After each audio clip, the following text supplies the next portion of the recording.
sesuai dengan janjinya, saya akan menjawab beberapa pertanyaan yang sudah masuk di IG Klinik Mata KMU. Yang pertama untuk Mbak Rekti Damayanti. Dia bertanya tentang kapan saya harus kontrol, karena Mbak Rekti ini rupanya pasien glaukoma dan kebetulan obatnya habis gitu ya. Nah, menurut saya kalau memang waktunya kontrol, apalagi obatnya habis, dan untuk pasien glaukoma memang sebaiknya kontrol, nggak apa-apa gitu ya. Kebetulan di Klinik KMU di era corona ini jumlah kunjungan juga menurun, jadi insya Allah Mbak Reti akan lebih cepat ditangani di Klinik KMU. Yang kedua dari Giging Winda 89. Jadi kalau saya belum bisa bedakan nih dok, ini termasuk gawat atau tidak, apakah akan ditolak di Klinik KMU? Insya Allah tidak ditolak Mbak Gigin, nanti akan saya jelaskan biar Mbak Gigin tahu membedakan apakah ini termasuk yang gawat atau tidak, nanti di akhir sesi ya. Untuk embun di senjaku, tentang mata merah yang seperti apa sih yang dikatakan gawat, dan untuk beberapa kasus mata merah yang saya alami katanya bisa sembuh hanya dengan obat tetes gitu ya.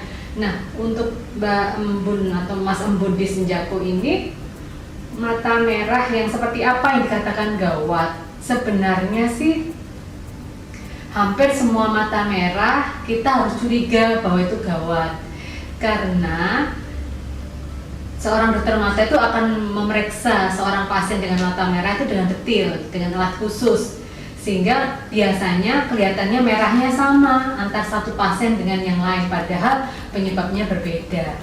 Jadi kalau menurut saya, kalau ragu-ragu dengan kondisi mata merahnya, segera saja berobat ke pelayanan mata setempat. Untuk D. Doktavia bertanya, apa bedanya mata burem yang gawat dengan mata yang burem akibat kelilipan gitu ya. Nah, ini langsung saya terangkan aja sih, sebenarnya ada 4 yang dikatakan gawat ya. Yang pertama adalah merah gitu ya. Jadi semua mata merah dianggap kegawatan, karena sekali lagi tadi saya jelaskan di awal, karena mata merah itu penyebabnya banyak, bisa karena tekanan bola matanya tinggi, bisa karena virus, bisa karena bakteri, dan tentu saja mata merah ini yang penyebabnya bermacam-macam tadi, obatnya juga macam-macam, sehingga saya kira lebih bijaksana kalau diperiksakan ke pelayanan mata setempat ya.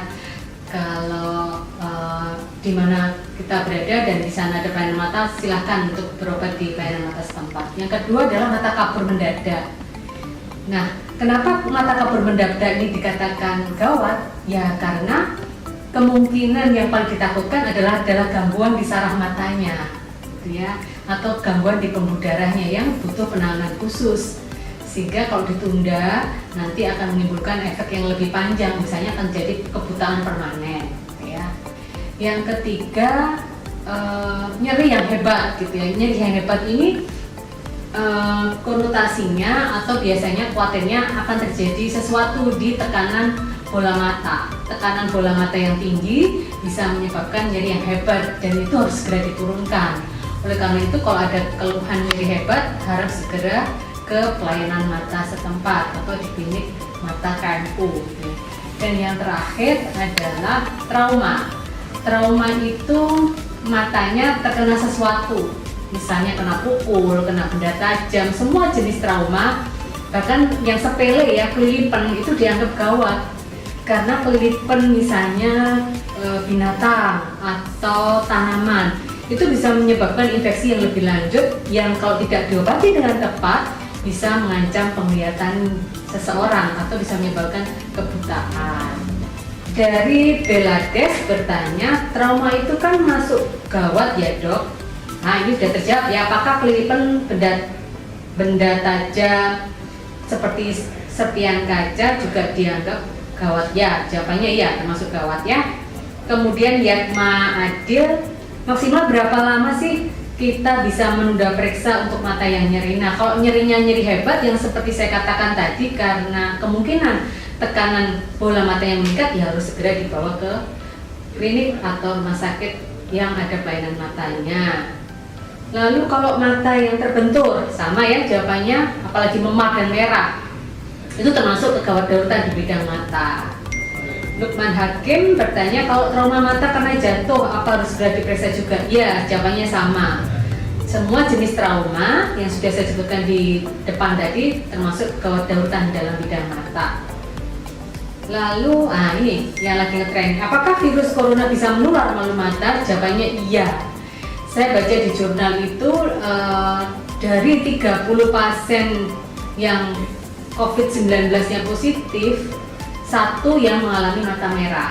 Di penelitian lain disebutkan dari 1.100 penderita yang positif COVID-19-nya, maka ada 19 pasien yang memberi gejala atau memberi keluhan mata merah. Sehingga kalau kita ada mata merah gitu ya, kemudian apalagi disertai dengan gejala-gejala yang lain, misalnya demam, batuk, pilek dan seterusnya, maka harus curiga.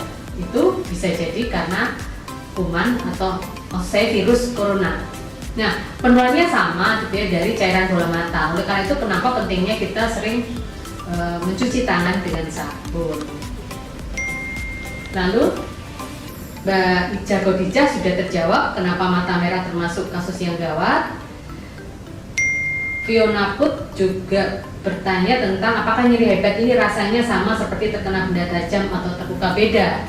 Kalau tajam atau terluka tadi termasuk gawat juga, tapi karena penyebabnya trauma. Tapi kalau nyeri hebat yang kita maksud adalah karena tekanan bola mata yang tinggi. Jadi nyerinya agak beda gitu ya.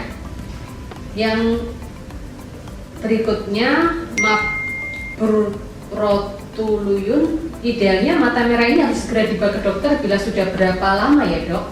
Nah, saya akan membagikan nomor WA saya. Nanti kalau sahabat KMU ragu-ragu bisa WA dulu dan difoto kondisi matanya. Kita bisa jawab melalui WA gitu. Apakah kondisi matanya harus segera dibawa ke klinik mata KMU atau cukup saya beri nasihat lewat WA saja. Dari Ray Fatikal, maaf dok, tanya, kalau dari luar panas masuk ke dalam ruangan, tiba-tiba mata saya sering gelap dan tidak melihat apa-apa. Sesaat kemudian pusing, gimana ya dok? Nah ini mungkin karena adaptasi aja ya, dari lingkungan yang terang atau panas masuk ke dalam ruangan yang gelap. Saya kira kalau tidak beri keluhan yang lain, tidak termasuk gawat darurat. Kemudian yang terakhir dari 123 second staff, nyeri hebat ini biasanya karena apa ya dok? Tiba-tiba mata sakit akibat pusing, ini apakah termasuk gawat? Sudah saya jawab tadi ya, nyeri hebat itu kita khawatir kalau tekanan bola mata kita meningkat, sehingga itu yang kita khawatirkan. Tapi kalau akibat pusing dan lain-lain yang kita sudah terbiasa, misalnya tadi contohnya dari luar panas kemudian masuk ke dalam ruangan tiba-tiba terasa nyeri, itu saya kira bukan termasuk kegawat daruratan. Tapi kalau sekali lagi kalau Anda ragu-ragu, Anda bisa konsultasi by WA di nomor saya, nanti akan disebutkan oleh tim kami. Nah, yang terakhir, himbauan di era COVID-19 ini untuk sahabat KMU, jangan lupa untuk selalu cuci tangan dengan sabun.